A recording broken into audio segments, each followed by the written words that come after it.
Fake it till you make it. Be self confident को बोलने का एक नया तरीका है जो मोस्टली हम एंटरप्रेन्योर्स को सिखाते हैं। मैं आपको कुछ भी फेक करना आज की वीडियो में नहीं सिखाऊंगी, पर एक कॉन्फिडेंट सेल्फ को बनाना और अपने को प्रेजेंट कर पाने के लिए जो 5 स्ट्रैटेजीज हैं आज मैं वो आपको देने वाली हूँ। नमस्कार दोस्तों, मैं हूँ डॉक्टर अक्षता बोबना और एक एंटरप्रेन्योर होने के नाते मैं एजुकेशन फॉर एंटरप्रेन्योर्स के लिए एजुकेशन की बात करती हूँ। एंटरप्रेन्योर्स की एजुकेशन के 2 पायदान होते हैं। पहला है स्किल डेवलपमेंट एंड दूसरा है बिजनेस क्रिएशन। बिजनेस क्रिएशन के लिए स्किल्स का डेवलप होना बहुत ज़रूरी है और सेल्फ कॉन्फिडेंस एक ऐसा स्किल है जो आपको बहुत जगह अपने को प्लेस करने में काम आए। सेल्फ कॉन्फिडेंस में आगे बढ़ने से पहले जिन लोगों ने मेरे चैनल को सब्सक्राइब किया है उन सबका धन्यवाद, और जिन्होंने नहीं किया है उनसे अनुरोध है कि आप मेरे चैनल को सब्सक्राइब करिए, वीडियो को लाइक करिए, तो अपने मित्रों और परिवारजनों के साथ इस वीडियो को शेयर अवश्य करिए। 5 स्ट्रैटेजीज जो हमें सेल्फ कॉन्फिडेंस को बूस्ट करने में हेल्प करेगी। 5 strategies that will help us to boost our self confidence, ये हमारा आज का टॉपिक है। हम अपने सेल्फ कॉन्फिडेंस को बढ़ाने के लिए मैं आपको एक उदाहरण देती हूँ। हमारे एक मित्र हैं जो सिर्फ कॉन्फिडेंस लूज कर उनके कॉन्फिडेंस लूज करने की वजह से वो अपनी जो डिज़ायर्ड सक्सेस है उसे नहीं पा पाते, क्योंकि वो छोटे छोटे इस तरीके की चीज़ों को अचीव करने में लग जाते हैं जहाँ उनके सारे रिसोर्सेस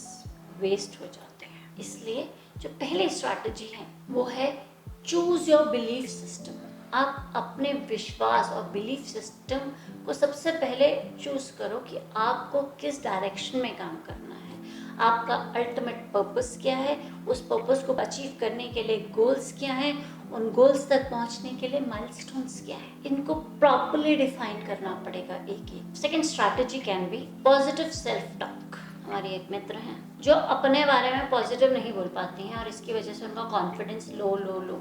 मैं दिखती अच्छी नहीं हूँ, मेरा घर में सफाई नहीं करी है ढंग से, मेरी हैंड राइटिंग अच्छी नहीं है, मैं मोटी हूँ, मेरी इंग्लिश अच्छी नहीं है, मेरे दिमाग में शब्द नहीं आते बोलते हुए। और जब वो बार बार इसी तरीके की चीज़ें अपने को बोलती रहती हैं तो प्रॉब्लम ये है उसके बाद उनका माइंड उसी तरीके से रिस्पॉन्ड भी करता है और वो नेगेटिव रिजल्ट्स देता है। जब नेगेटिव सेल्फ टॉक की प्रॉब्लम तो आपको अपने माइंड सेट को ही बदलना पड़ेगा। माइंडसेट को बदलने के लिए affirmations, visualisation, self compassion, meditation and thinking, everything is possible. बहुत काम है। अगर आपको परेशानी हो रही है अपने पे विश्वास रखने पे, अपनी पॉजिटिव सेल्फ टॉक में, शुरू में आपको एक्ट करना है as if anything is possible और धीरे धीरे ये एक्ट ही आपकी एक्शंस और आपकी हैबिट बन जाएगी और फिर आपको किसी भी चीज़ से डर नहीं लगेगा और आप डिजायर्ड रिजल्ट्स तक पहुंच सकते हो। इसलिए positive self talk is second strategy to boost your self confidence. इसलिए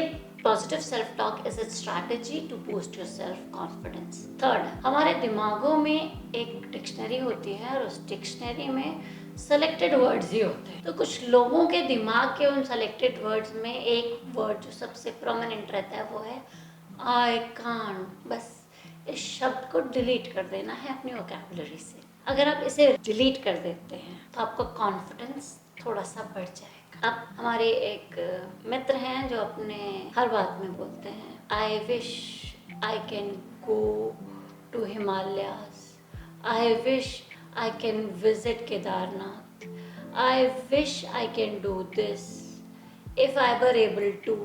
अब इस तरीके की भाषा बोलने से अच्छा है आई विल, मैं ये करूंगा।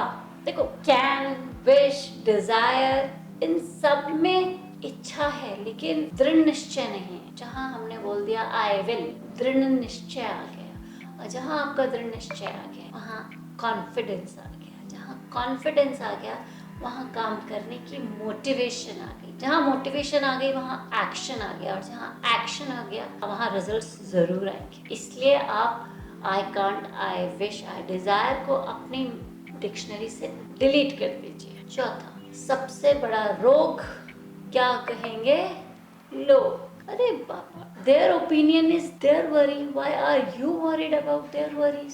सो don't think about others problems, the opinions that they have, your opinion, your belief system, your standards, your values are yours, and work in accordance to that, not in accordance to what others think. Fifth, self confidence तब कम होता है जब हम अपने बारे में negative सोचते हैं, इसलिए एक्नॉलेज योर पॉजिटिव पास्ट। हर एक के जीवन में कुछ ऐसी चीज़ें होती हैं जहाँ पे आपने कुछ सक्सेस पाई होती है, आप उसको बार बार अगर एक्नॉलेज करेंगे तो आपका कॉन्फिडेंस भी बूस्टअप होता है। और ध्यान रखिए, लोग आपके फेलियर को ज़्यादा याद रखते हैं, सक्सेसेस को कम, इसलिए अपनी सक्सेस को खुद याद रखें और खुद ही लोगों को बार बार याद करें। इसका उदाहरण मुझे कुछ समय पहले देखने को मिला, जब मुझे एक 70 साल का व्यक्ति मिले जो अपने बारे में अपना इंट्रोडक्शन देते हुए सबसे पहले उन्होंने बोला, मैं आईआईटी पास आउट। पहला मेरा प्रश्न था 70 साल की उम्र में 50 साल पहले हुए एक इवेंट को कि मैंने आईआईटी क्रैक किया और मैं आईआईटी में गया, मैंने आईआईटी में पढ़ाई की, उसको गिनाने की आवश्यकता क्या? पर on second thought I realise कि ये एक एक्नॉलेजमेंट था जो उन्होंने अपने कॉन्फिडेंस को बूस्ट करने के लिए यूज़ किया कि मैं हिंदुस्तान के प्रीमियर ऑर्गेनाइजेशंस को एफिलिएट करता हूँ, मैं उसकी एलुमनाई का पार्ट हूँ। उसके बाद की कहानी में ज़्यादा इंटरेस्टिंग चीज़ें नहीं थी, पर हाँ आईआईटी एक इंटरेस्टिंग पार्ट था। तो उन्होंने अपनी उस सक्सेस को एक्नॉलेज किया जो उनके कॉन्फिडेंस को बूस्ट करता था और जो जिसका एक्सेप्टेबिलिटी ईजीली उन्हें सब जगह मिल जा रहा था। यही आपको भी करना है, आपको अपना एक विक्ट्री लॉग बनाना है जहाँ पे जो आपके सक्सेसफुल इवेंट्स हैं, सक्सेसेस हैं, howsoever small or big it is, write it and acknowledge your victories, your positive past to move ahead in life, to get the confidence to get more successes. So get the confidence by acknowledging your past. Hope these strategies would help you to get more confidence in life और ज़िंदगी में आगे बढ़ने और successful होने के लिए आपको निरंतर मोटिवेट करती रहेंगी। अनबॉक्स एंटरप्रेन्योरशिप के साथ जुड़े रहने के लिए आप हमारी वेबसाइट unboxentrepreneurship.com पर विजिट कर सकते हैं, जिसका लिंक डिस्क्रिप्शन में दिया गया है। धन्यवाद।